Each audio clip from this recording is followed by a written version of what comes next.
here it is, and we are going to have OGSMC versus FXO Inori. The map is going to be Shakura's Plateau. That's right. And the English language, no good for me. The anticipation screen, suspense screen, whatever you want to call it, coming up right now. My suspense is building. Mine too, and there but it is. Not anymore. Here we go. Oh, do you want to do the first player? Oh, go ahead. Oh, I think Be my guest. Okay.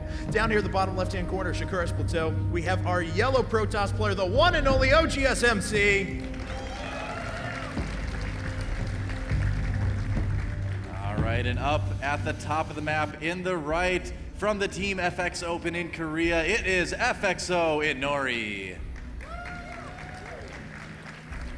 Okay, and here we have it.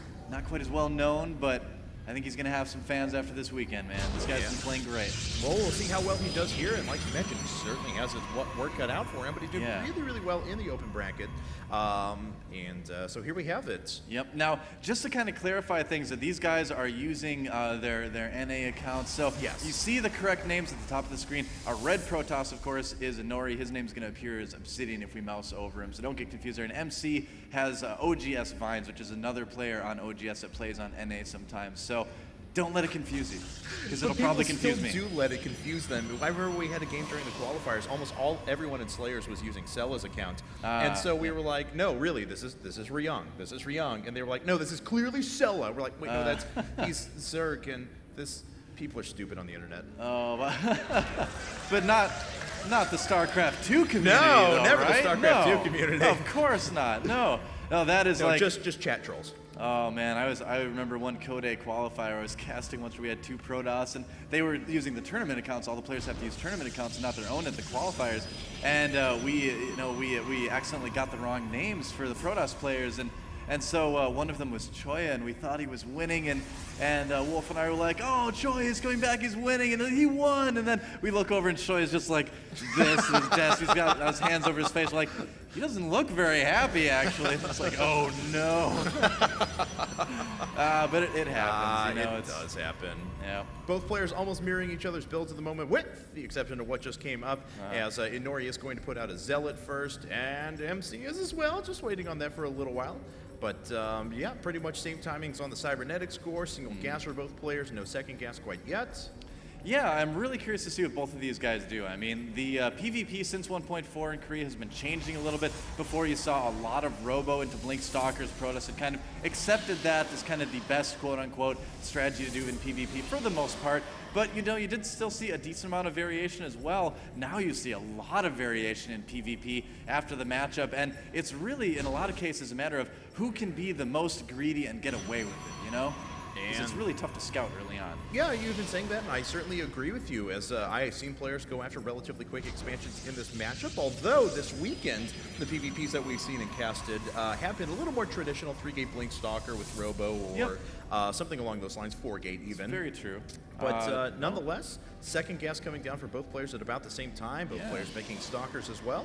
Well, I'm just happy that they're both not 4-gating, although I will say, I like watching like 4-gate versus 4-gate battles, all the micro and stuff, but it's cool to see variation as well. We've even seen players like Creator Prime in the GSL Team League actually fast expanding in PvP, so a lot of different weird stuff going on here. That 4-gate versus 4-gate battle is very cool to see. Once out of about every 10 PvPs. Any more than that, it can kind of drag on. There is a Stargate on the way for FXO Inori. That is interesting. You do see Phoenix play once in a while in PvP. Another FXO player, FXO Oz, who's going to be playing in the Code A Finals soon, actually really likes Phoenix in PvP as well, and they're on the same team. Wouldn't be surprised if this is a build that came from him. And Inori just threw away a little bit of a Zealot there, tried to attack in with a Zealot and a Stalker, but MC was pretty well prepared for that, had an extra Stalker in store, so Inori was not able to get anything done, but he is delaying long enough for that Stargate to finish. We'll see if it actually... MC is going to expand. Look at that. He's going down. Unless that probe is just messing with me, man. There's the Nexus. What I tell you, these Protoss trying to fast expand in PvP now. Very interesting. And we do have a Sentry following this up for Inori, along with his first Phoenix being Chrono boosted out. And we'll see how many of those he actually wants to produce. The second one has not been started yet, waiting on that for a little while. Yeah, it's kind of interesting. The way that I've actually seen Phoenixes used the most, as we see MC trying to come up this ramp here. Oh, whoops. So I don't know if this is going to be ending up the best thing ever for MC, although is he going to see the Stargate? Oh, he's going to the wrong side of the base. He may not even see it. Take a look at his vision real quick. Oh, he's not seeing it quite yet, but he's circling around. Oh, he gets lifted up by a Phoenix. Well, that lets him know. It was a Phoenix, so of course you know Stargate's there. It's not a hallucination, no. Hallucination with a graviton beam. Yep. So Twilight Council. Haxors. Twilight Council going down right now for MC. Blink is going to be very helpful against Stargate Tech. Certainly. And what we usually see Phoenix is used for in PvP is just to lift probes a lot of the times. That's what I've seen it used for most, except it's something that's so new that, you know, I feel like there's a lot of things out there that we haven't seen yet, a lot of unexplored ways to make this work. Inori gets some scouting done, does manage to take out one probe as well, but a few stalkers being worked in to put an end to that. And we do have 3-gate Stargate expand out of Inori. Interesting. Now, MC is going to be in a really good place here with these stalkers with what he's planning on doing. No Blink started just yet. He doesn't have the resources because he expanded. He had to produce a lot of sentries as well. Oh, he's going to lose one of those, though. Oh, yeah, that's actually a pretty big loss. He had a lot of energy. He loses two a of second. them. Oh, that's so many resources down the drain. And the Phoenix barely gets away, too. Yeah, those sentries accumulate energy and gain value over the course of the game, so that is actually a very big loss to MC. Yeah, no kidding. That was a big gas investment. That did not pay off for MC. It did delay his blink a little bit, and with the plus 30 seconds to blink, that's just going to be that much more time that Inori can just be kind of annoying with these Phoenixes. And being annoying is exactly what he plans to do. Doesn't pick up any more probes quite yet. Don't know if he has any energy saved up, but the stalkers are chasing him around, and he is keeping his opponent pinned. Another sentry falls. Another 2 sentries go down. That's all 4 sentries going down without having been able to use a single force field. And he did not lose a single Phoenix either in that, I believe, right? Yeah, okay, good.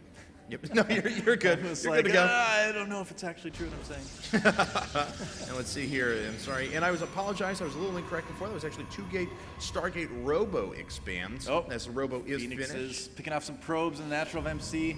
Yep. And looks like MC keeping his stalkers a little bit close to home, was finally trying to position them somewhere far out on the map, but not going to have that luxury. Well, you know, I mean, of course, Inori's seen that Twilight Council now. He's switched over to Robo. He's producing some Immortals as well. So he's going to stay very, very safe when MC does decide to move out with these Blink Stalkers. Yeah, Inori just has all the control in this game right now. And he's going to pick off more probes. How many has he killed? Looks like he's killed 5 probes so far. Still has not lost a Phoenix, and he was able to get those very, very expensive 600 resources actually worth of sentries before. Yeah, really, really well played so far by Inori. And he is ahead on supply, too. 10 supply ahead about right now. Phoenix, though, I mean, well, the Phoenixes are out. But MC, though, is going to have a pretty big army soon. I just say the word Phoenix and I think of MC, even though he's not making him this game.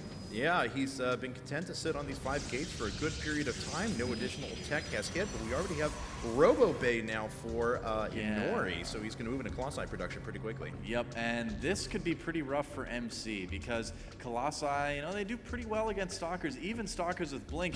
If Inori plays it right, it's going to be very tough for MC to, you know, find that right angle to blink in and snipe the Colossus like he'll want to. And it looks like MC is going to try and test the waters, though, moving out for a big attack at the moment. I guess so. There is an Immortal and a couple of sentries with full energy up for Inori, though, so we should be able to cut those units in half, and then with the 6-range Immortal, do pretty effective job at, taking out those Stalkers, but 1 Phoenix goes down. This is actually a really good time for MC. He's going to hit before the first Colossus comes out. There's only 1 Immortal out right now for Inori, and it might be a little bit tough to hold this. Good force fields. Oh, but he blinks up! And MC with so many Stalkers right now. Does Inori have enough to take this out? I don't know. I don't know if he does. MC has pretty good micro at the moment. These Phoenixes are lifting off a couple of units, but that doesn't really matter. The Immortal was taken out immediately. The sentries are gone now, and MC looks like he has enough units to just crush this force. Yep, that is just too much stuff for Inori. You know, I mean, I think it would have been a little bit safer to produce. Oh, that Colossi is going to wish he'd never been built. Oh, no. And that is a lot of resources down the drain. These Phoenixes can't do anything anymore. And Inori doesn't have enough units to stem the tide. And there it is, GG! MC takes game number 1. OGS MC. I mean, you know what? Inori played well, but I think he became a little bit too overconfident into just how much he could hold off MC. He kind of was a little